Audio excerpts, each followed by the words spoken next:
രണ്ടില പിളർപ്പിലേക്ക്.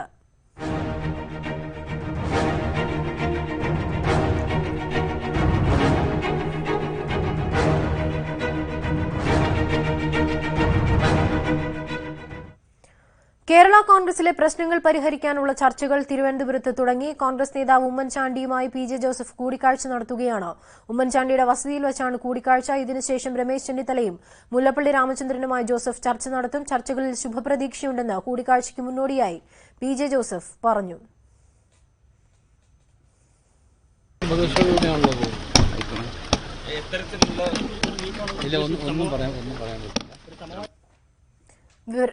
വിവരങ്ങളുമായി R Kiran ബാബുവും V R കാർത്തിക്കും ചേരുകയാണ്. ആദ്യം കിരൺ ബാബുവിലേക്ക് പോകുന്നു. കിരൺ, ആദ്യം കാർത്തിക്കിലേക്ക് പോവുകയാണ്. കാർത്തിക്, യോഗം തുടങ്ങിക്കഴിഞ്ഞു. ഉമ്മൻചാണ്ടിയുമായുള്ള കൂടിക്കാഴ്ച നടക്കുകയാണെന്ന് അറിയാൻ കഴിയുന്നു. എന്തെങ്കിലും തരത്തിലുള്ള വിവരങ്ങൾ ലഭ്യമാകുന്നുണ്ടോ? മറ്റു നേതാക്കളുമായുള്ള കൂടിക്കാഴ്ചകൾ, ചർച്ചകൾ അത് എത്ര മണിയോടുകൂടി ഉണ്ടാകും?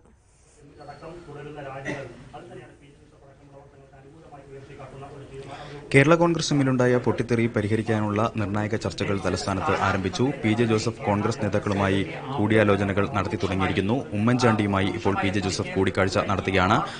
ഈ കൂടിക്കാഴ്ചയ്ക്ക് ശേഷം കന്റോൺമെന്റ് ഹൌസിൽ പ്രതിപക്ഷ നേതാവ് രമേശ് ചെന്നിത്തല, അതോടൊപ്പം തന്നെ KPC അധ്യക്ഷൻ മുല്ലപ്പള്ളി രാമചന്ദ്രൻ എന്നിവരടക്കം ഉള്ളവരുമായി അദ്ദേഹം കൂടിക്കാഴ്ച നടത്തും. ഇതിന് മുന്നോടിയായാണ് തിരുവനന്തപുരത്തെ ഉമ്മൻചാണ്ടിയുടെ വസതിയിലെത്തി പി ജെ ജോസഫ് ഇപ്പോൾ കൂടിക്കാഴ്ച നടത്തുന്നത്. നിലവിൽ ലോക്സഭാ സീറ്റിനെ ചൊല്ലി ഉണ്ടായ പ്രശ്നങ്ങൾ സംബന്ധിച്ച ചർച്ചകൾ തന്നെയാവും ഇന്ന് നടക്കുക. പ്രശ്നപരിഹാരത്തിനുള്ള ശ്രമങ്ങൾ ഇപ്പോഴും സജീവമാണ്. ഇനിയും തെരഞ്ഞെടുപ്പിൽ മത്സരിക്കാൻ കഴിയുമെന്ന പ്രതീക്ഷ പൂർണ്ണമായും പി ജെ ജോസഫ് കൈവിട്ടിട്ടില്ല. കോട്ടയം സീറ്റിൽ സ്ഥാനാർത്ഥി നിർണയം സംബന്ധിച്ച ചർച്ചകളിൽ അവിടെ ഉണ്ടായ സാഹചര്യങ്ങൾ പി ജെ ജോസഫ് ഉമ്മൻചാണ്ടിയോട് വിശദീകരിക്കും. നിലവിൽ കോൺഗ്രസ് ഒറ്റക്കെട്ടായി ഈ തെരഞ്ഞെടുപ്പിനെ നേരിടേണ്ട ഒരു സാഹചര്യമാണുള്ളത്. കോൺഗ്രസിന് ഏറെ നിർണായകമാണ് ഈ തെരഞ്ഞെടുപ്പ്. അതുകൊണ്ട് തന്നെ ഘടകകക്ഷികളിൽ, കേരള കോൺഗ്രസ് അടക്കമുള്ള ഘടകകക്ഷികളിൽ ഇത്തരം അസ്വാരസ്യങ്ങൾ ഉടലെടുക്കുന്നത് ഗുണകരമാകില്ല എന്നൊരു നിർദ്ദേശമാവും ഉമ്മൻചാണ്ടി പി ജെ ജോസഫിനെ അറിയിക്കുക. നേരത്തെ ഡൽഹിയിൽ പോകുന്നതിന് മുൻപ് Nattakam guest ഹൌസിലും Oommen Chandy P J ജോസഫുമായി കൂടിയാലോചനകൾ നടത്തിയിരുന്നു. എന്നാൽ കോട്ടയം സീറ്റിൽ തോമസ് ചാഴിക്കാടനെ നിശ്ചയിച്ച് പ്രചരണ രംഗത്ത് KM മാണി വിഭാഗം ഏറെ മുന്നോട്ട് പോയിരിക്കുന്നു. അതുകൊണ്ട് തന്നെ ഇനി സ്ഥാനാർത്ഥിയെ പിൻവലിക്കുന്നതടക്കമുള്ള ചർച്ചകൾ എത്രത്തോളം പ്രായോഗികമാകും എന്നത് കണ്ടറിയണം. അതോടൊപ്പം തന്നെ KM മാണി അടക്കമുള്ളവർ ഇത്തരം ഒരു കോൺഗ്രസ് മുന്നോട്ട് വയ്ക്കുന്ന ഇടുക്കി കോട്ടയം സീറ്റ് ഫോർമുല, ഇടുക്കി കോട്ടയം സീറ്റുകൾ വച്ചുമാറുന്ന അടക്കമുള്ള ഫോർമുലകളാണ് കോൺഗ്രസിന് മുന്നിലുള്ളത്. അത്തരം ചർച്ചകൾക്ക് ഇനി എത്രമാത്രം പ്രസക്തിയുണ്ട് എന്ന് കണ്ടറിയണം. സ്വാഭാവികമായും അത്തരം നീക്കങ്ങൾ ഒന്നും തന്നെ KM മാണിയോ ജോസ് കെ മാണിയോ അംഗീകരിക്കാൻ സാധ്യതയില്ല. അതുകൊണ്ട് തന്നെ കോൺഗ്രസ് നേതാക്കളുടെ വിവരങ്ങളുമായി കിരൺ ബാബു കൂടി തിരുവനന്തപുരത്ത് നിന്ന് നമുക്കൊപ്പം ചേരുകയാണ്. കിരൺ, വളരെ സുപ്രധാനമായ യോഗമാണ് നടക്കാനിരിക്കുന്നത്. പ്രത്യേകിച്ചും കേരള കോൺഗ്രസിന്റെ ഭാവി അത് തീരുമാനിക്കുന്നത് ഈ ഒരു യോഗമായിരിക്കുമെന്ന് അറിയാൻ കഴിയുന്നുണ്ട്.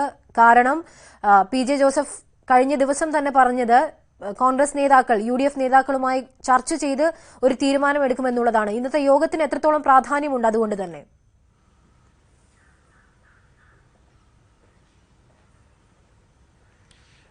കേരള കോൺഗ്രസ് ഒരു പിളർപ്പിലേക്ക് നീങ്ങുമോ എന്ന വിഷയത്തിൽ ഇന്നത്തെ യോഗത്തോടുകൂടി ഒരു തീരുമാനമാവും. ഇന്ന് പി ജെ ജോസഫുമായി ഇപ്പോൾ പി ജെ ജോസഫ് ഉമ്മൻചാണ്ടിയുമായി ചർച്ച നടത്തുന്നുണ്ട്. അതിനുശേഷം കോൺഗ്രസ് നേതാക്കളെല്ലാം രമേശ് ചെന്നിത്തല, അതോടൊപ്പം തന്നെ ഉമ്മൻചാണ്ടി, മുല്ലപ്പള്ളി രാമചന്ദ്രൻ, ഈ 3 പേരും പി ജെ ജോസഫുമായി ചർച്ച നടത്തും. ഈ യോഗത്തിൽ വെച്ചാവും കോൺഗ്രസ് ഔദ്യോഗികമായ ഒരു നിർദ്ദേശം മുന്നോട്ട് വെക്കുക. കോൺഗ്രസിനെ സംബന്ധിച്ച് ഈ പി ജെ ജോസഫ് പിളർന്നു പോകാതിരിക്കണം, അല്ലെങ്കിൽ പി ജെ ജോസഫ് ഈ മുന്നണി വിട്ടുപോകാതിരിക്കണം വളരെ പ്രധാനമാണ്. കാരണം 2 സീറ്റുകളിലെ വിജയത്തെ നിശ്ചയിക്കുന്ന വിഷയമാണിത്. കോട്ടയം സീറ്റിന്റെയും ഇടുക്കി സീറ്റിന്റെയും ഈ 2 സീറ്റുകളിലും പി ജെ ജോസഫ് ഇടഞ്ഞു നിന്നാൽ അവിടെ വിജയസാധ്യത കുറവാണ്. അതുകൊണ്ട് തന്നെ ഈ 2 സീറ്റുകളും കോൺഗ്രസിന് വിജയിച്ചാൽ മതിയാവും. കോൺഗ്രസ് ഇപ്പോൾ പുതിയ പല ഫോർമുലകളും മുന്നോട്ട് വെക്കുന്നുണ്ട്. കോട്ടയം സീറ്റിൽ തന്നെ ഉറച്ചു നിൽക്കുകയാണ് KM മാണി വിഭാഗം. എന്നാൽ KM മാണി വിഭാഗത്തിൽ നിന്ന് കോട്ടയം സീറ്റും ഇടുക്കി സീറ്റും കോൺഗ്രസും കേരള കോൺഗ്രസ് എമ്മും വെച്ചുമാറുന്ന അടക്കമുള്ള ആലോചനയുണ്ട്. കേരള കോൺഗ്രസ് എമ്മിന്റെ സ്ഥാനാർത്ഥി വന്നാൽ സ്വാഭാവികമായും കോട്ടയം പാർലമെന്റ് മണ്ഡലത്തിലെ കോൺഗ്രസിലെ താഴെത്തട്ടിലെ പ്രവർത്തകർക്ക് ഇപ്പോഴും കേരള കോൺഗ്രസ് എമ്മുമായി പൂർണ്ണമായി യോജിച്ചു പോകാൻ കഴിയുന്ന ഒരു അവസ്ഥയിലേക്ക് എത്തിയിട്ടില്ല. ഇടയ്ക്ക് മുന്നണി വിട്ടുപോയതാണ്. ഇടതുമുന്നണിയുമായി ചേർന്ന് ജില്ലാ പഞ്ചായത്തിലടക്കം ഭരണം നടത്തിയതാണ്. ഈ വികാരം, ശക്തമായ ഒരു എതിർ വികാരം കോട്ടയത്ത് കേരള കോൺഗ്രസ് എമ്മിനെതിരെയുണ്ട്. ഈ വികാരം പ്രതിഫലിക്കാതിരിക്കാനടക്കം ഇടുക്കിയിലേക്ക് വെച്ച് മാറുക. മാണിയെ സംബന്ധിച്ച് ഏറ്റവും പ്രധാനപ്പെട്ട വിഷയം പി ജെ ജോസഫിനെ മത്സരിക്കാൻ അനുവദിക്കില്ല എന്നുള്ള നിലപാട് തന്നെയാണ്.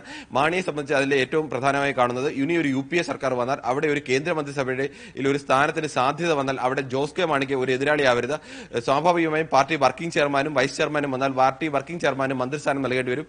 ഇത് ഒഴിവാക്കാൻ വേണ്ടി മറ്റ് വിട്ടുവീഴ്ചകൾക്ക് ചിലപ്പോൾ മാണി തയ്യാറാക്കും എന്നാണ് കോൺഗ്രസ് നേതാക്കളും പ്രതീക്ഷിക്കുന്നത്.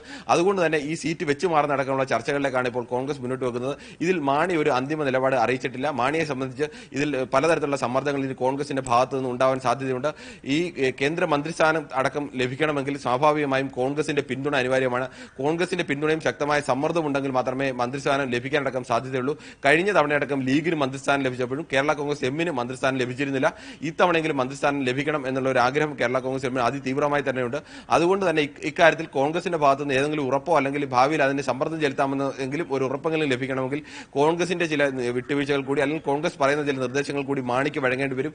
ഇതുതന്നെ ആയുധമാക്കിയാവും ഇന്ന് പ്രധാനമായും ചർച്ച നടത്തുക. ഇന്ന് പി ജോസഫുമായി പ്രാഥമികമായ ചില ചർച്ചകൾ നടത്തിയിട്ടുണ്ട്. ഇതിനുശേഷം ഇവർ മാണിയുമായി ബന്ധപ്പെടും. അതിനുശേഷമാവും പി ജെ ജോസഫുമായി ഔദ്യോഗികമായി ചർച്ച നടത്തുക. ഒരിക്കൽ കൂടി വി ആർ കാർത്തികിലേക്ക് പോവുകയാണ്. കാർത്തിക്, ഇപ്പോഴും കൂടിക്കാഴ്ച തുടരുകയാണോ? ഇപ്പോഴും ഉമ്മൻചാണ്ടിയുടെ അടുത്തു തന്നെയാണോ പി ജെ ജോസഫ് ഉള്ളത്?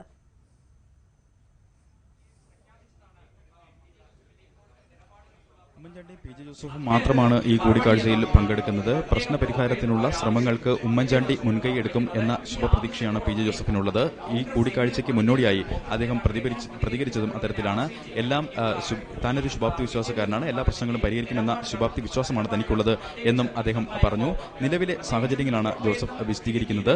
പ്രധാനമായും ജോസ് കെ മാണിയാണ് തനിക്കെതിരെ നീങ്ങുന്നത് എന്നൊരു പരാതി അദ്ദേഹം ഉമ്മൻചാണ്ടിയോട് ഉന്നയിക്കും. കാരണം സ്റ്റിയറിംഗ് കമ്മിറ്റിയിലും പാർലമെന്ററി പാർട്ടി യോഗത്തിലുമെല്ലാം കോട്ടയം സീറ്റിൽ പി ജെ ജോസഫിനെ മത്സരിക്കണം എന്നൊരു നിർദ്ദേശം എല്ലാവരും അംഗീകരിച്ചതാണ്. ഇതിനുശേഷം കോട്ടയം മണ്ഡലം കമ്മിറ്റിയിൽ നടന്ന ചർച്ചകളിലാണ് ഈ തീരുമാനം അട്ടിമറിക്കപ്പെട്ടത്. ഈ സാഹചര്യം വിശദീകരിക്കും പി ജെ ജോസഫ്. സ്വാഭാവികമായും ഇനി ജോസ് കെ മാണിയുമായി ഇത്തരത്തിൽ യോജിച്ച് മുന്നോട്ട് പോകാനാകാത്തൊരു സാഹചര്യം നിലവിലുണ്ട് എന്നും പി ജെ ജോസഫ് വിശദീകരിക്കും. എന്നാൽ നിർണായകമായ ഒരു തെരഞ്ഞെടുപ്പ് ആസന്നമായിരിക്കെ പാർട്ടിയെ ഒരു പിളർപ്പിലേക്ക് നയിക്കുന്നത് മുന്നണിക്ക് ഗുണകരമാകില്ല എന്നൊരു നിർദ്ദേശമാവും ഉമ്മൻചാണ്ടി മുന്നോട്ട് വയ്ക്കുക.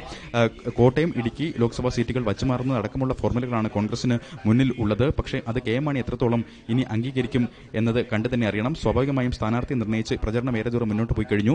പക്ഷേ അപ്പോഴും ഇനി ഉള്ള സാധ്യതകൾ വിരളമാണ്. എങ്കിൽ കൂടിയും പ്രതീക്ഷ പൂർണ്ണമായും പി ജെ ജോസഫ് കൈവിടുന്നില്ല. കാരണം കോട്ടയം ജില്ലയിൽ കോട്ടയം പാർലമെന്റ് മണ്ഡലം കമ്മിറ്റിയിൽ കോട്ടയത്തിന് പുറത്തുനിന്നുള്ളൊരു ആൾ വന്ന് മത്സരിച്ചതിലായിരുന്നു എതിർപ്പ്. അതുകൊണ്ട് തന്നെ സ്വാഭാവികമായും സീറ്റ് വച്ചുമാറ്റം അടക്കമുള്ള സാധ്യതകളിൽ പി ജെ ജോസഫ് ഇപ്പോഴും പ്രതീക്ഷ വച്ച് പുലർത്തുകയും ചെയ്യുന്നു. മറ്റൊരു പ്രധാനപ്പെട്ട കാര്യം, ഇന്നലെ കോട്ടയം DCCയിൽ ഉണ്ടായ എതിർപ്പുകളാണ്. തോമസ് ചാഴിക്കാടൻ വിജയസാധ്യതയുള്ള ഒരു സ്ഥാനാർത്ഥിയല്ല എന്ന തരത്തിൽ വിമർശനങ്ങൾ ഉണ്ടായിരുന്നു. അത്തരത്തിൽ വിമർശനങ്ങൾ പല കോണുകളിൽ നിന്നും ഉയർന്നു വരുന്നു. ഈ സാഹചര്യം കൂടി ചൂണ്ടിക്കാണിച്ചുകൊണ്ട് ഒരുപക്ഷെ കെ എം മാണിയുമായി ഒരു ചർച്ചയ്ക്ക് കോൺഗ്രസ് നേതൃത്വം തയ്യാറായേക്കും. ഇന്ന് വൈകിട്ട് കോൺഗ്രസ് നേതാക്കൾക്ക് തൃശൂരിലേക്ക് പോകേണ്ടതുണ്ട്. അതുകൊണ്ട് തന്നെ ഇന്ന് ഉച്ചയ്ക്ക് മുന്നോടിയായി തന്നെ കൂടുതൽ ചർച്ചകൾ നടക്കും. കന്റോൺമെന്റ് ഹൌസിൽ KPC അധ്യക്ഷൻ മുല്ലപ്പള്ളി രാമചന്ദ്രൻ, പ്രതിപക്ഷ നേതാവ് രമേശ് ചെന്നിത്തല എന്നിവരുമായി അദ്ദേഹം കൂടിയാലോചനകൾ നടത്തും. നിലവിലെ സാഹചര്യങ്ങൾ അവരോടും പി ജെ ജോസഫ് വിശദീകരിക്കും. അതിന് മുന്നോടിയായാണ് തിരുവനന്തപുരത്തെ ഉമ്മൻചാണ്ടിയുടെ വസതിയിലെത്തി പി ജെ ജോസഫ് ഇപ്പോൾ സാഹചര്യങ്ങൾ വിശദീകരിക്കുന്നത്. ഏതായാലും ഒരു ഫോർമുല ഉരുത്തിരിയും എന്ന ശുഭാപ്തി വിശ്വാസം ഇപ്പോഴും പി ജെ ജോസഫിന് ഉണ്ട്. എന്ത് തന്നെയായാലും UDF-ൽ പ്രത്യേക കക്ഷിയായി തുടരാനും പാർട്ടിയിൽ നിസ്സഹകരണം തുടരാനും അടക്കമുള്ള തീരുമാനങ്ങളിലേക്ക് ആയിരിക്കും പി ജോസഫ് എത്തിച്ചേരുക.